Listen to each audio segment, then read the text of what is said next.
Starts to get to work. He notices, oh, that left hook. Oh, my God, it's way. Taking his time, maybe trying to get an elbow home right on the Erie lands.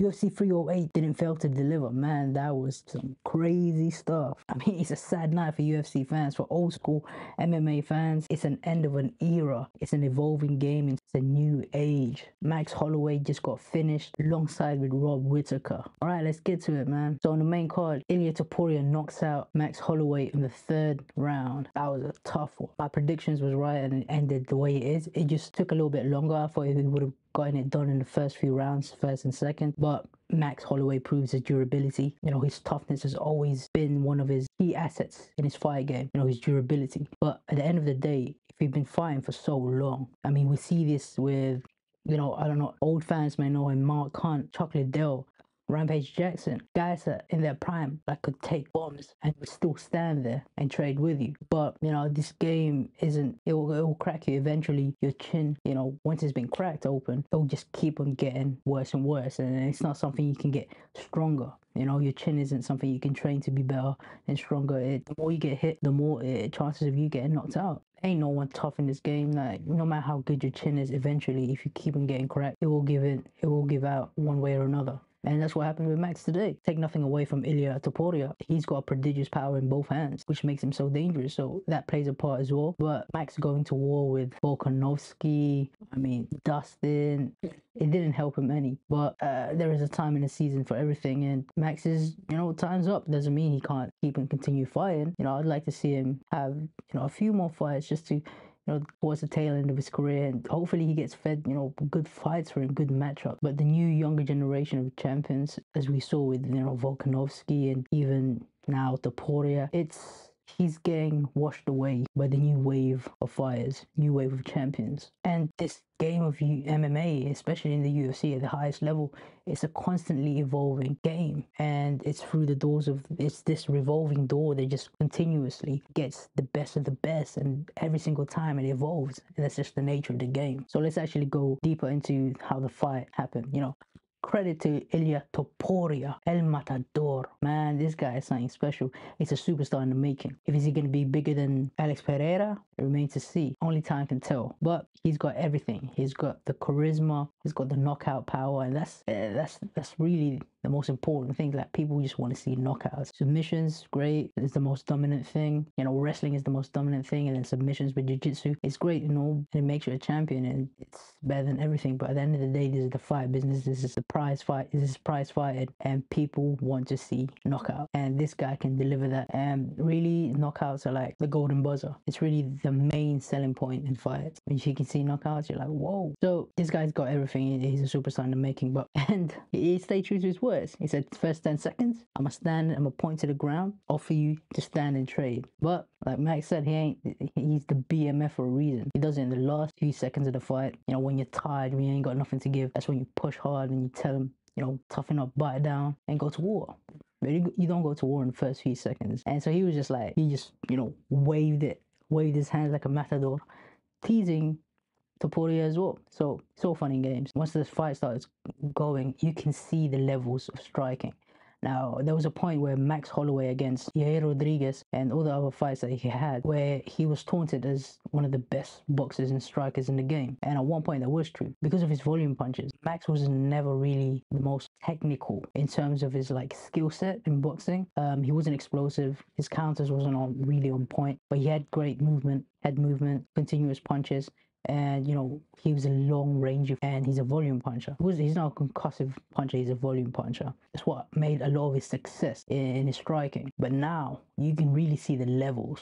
I mean, Topuria is a well-rounded boxer, not just for MMA striking. Like, he would fare well in boxing if boxing was all he did. He really is a good boxer, you know, high level, world class even. His balance, his form, his technique, speed, power, and explosiveness all combined. That's a dangerous skill set for anybody in the boxing game or wherever. I mean, typically when you have great strikers, you see them more leaning onto like their power, like, you know, Ngannou didn't really have, you know, fundamentals in boxing, and you see that break down when he fought, you know, Joshua and all the higher level fighters as well, and Tyson Fury. So he had that power. And McGregor, I mean, he was a counter puncher, but with Topuria, he's a well-rounded boxer.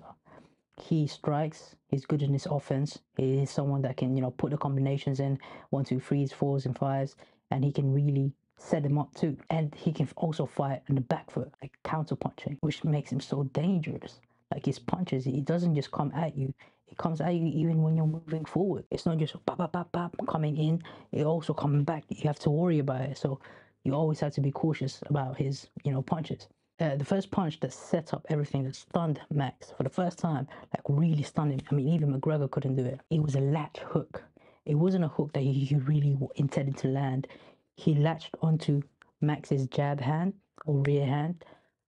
He latched onto it, kind of pulling him in, and then once you pull him in or latch onto him so he doesn't move back or get away from you or get away from your distance, is that once you hook in, a right hand comes right straight through. It can either come over the top, it can either come through the guard or over the top. In this case, it came over the top because Max's hands was too narrow. So this one came right over the top. And he hit him flush and really stumbled him. His legs buckled. A hook and latch with the lead hand to bring the opponent closer, and a straight right hand over the top. And then it was just a salvo of punches after that. It was just, you know, the bomb was really raining at him. The knockout punch was delivered because Max Holloway, being the taller fighter, he squared up against someone who is smaller, which is a no-no. Because once you square up against someone who's smaller, you can't manage your distance anymore. You can't get away and use your range and your reach advantage against the smaller fighter. And also, he reached down. He put his guards down. So that's inevitable. That's inevitably what happens when you square up. When you square up, like not to the side or either side, it's just you're flat, you're square like this. What happens is you tend to stand still. You become stiff, like you're just standing straight, and that's what happens. And with someone who's smaller, there's always that left hook or overhand that comes over the top. Every single time, Joe Frazier, Rocky Marciano, Mike Tyson, Jack Dempsey, this is bread and butter for how a small fighter knocks out a bigger man. And exactly what happened. Topuria came looping in with a left hook and boom, catches him right in the chin. And that's it. And that's all she wrote. Holding the outside shoulder and bringing it closer to get Max to square up, and boom, over the top with the left hand. This is what I mean by high level fighters. And it's constantly, and it's evolving. You know, you had strikers from Chuck Liddell, which was really a slugfest. You know, he was really a slugger. That's really the epitome of the first UFC. MMA 1.0 was Chuck Liddell. You know, Rampage Jackson, those guys were really just big punches and sluggers that could really crack. And then MMA 2.0, the striking game, you have Conor McGregor. Now, one of the best strikers there is, but a counterpuncher nonetheless, still two-dimensional at most. He has great timing, great head movement, reach, and also counterpunching. But he could really only fight moving backwards. He's a counterpuncher. Conor McGregor couldn't really force a fight to you. He has to set the traps and then counter from that one. Epitome of that is against the Underground King, Alvarez. But then MMA 3.0 is the likes of Ilia Topuria. He is the avant-garde of this. He's at the forefront of this new evolving game. And that's strikers fighting, going forward, backwards, and sideways. I mean, he's so multidimensional. He's not just three-dimensional, he's actually multidimensional. He actually transcends the, you know, MMA 3.0. His power is balanced too. You don't really see a lot of wild swings, even though he load up to it. He knows how to manage that balance within his body. He transfers his weight really well, which is a skill set of a high level boxer. I mean, the future is bright for Ilia Topuria, and you know, I'd actually love to see him against Islam Makhachev. I don't know if that's being too early, but I am optimistic because If you look at Makhachev's last knockout, the guy that stops him, the style is very similar to Topuria's. So who knows, but we may be speaking too early. You gotta respect the champ. Islam is the perennial champion, and he's been undefeated for a while, so he's in a winning streak. But he hasn't been in the octagon for a while. We'll see how that turns out. This is Taz Talks Fighting. Hope you like this video. Comment, like, and share this video, and let me know what you think. Peace.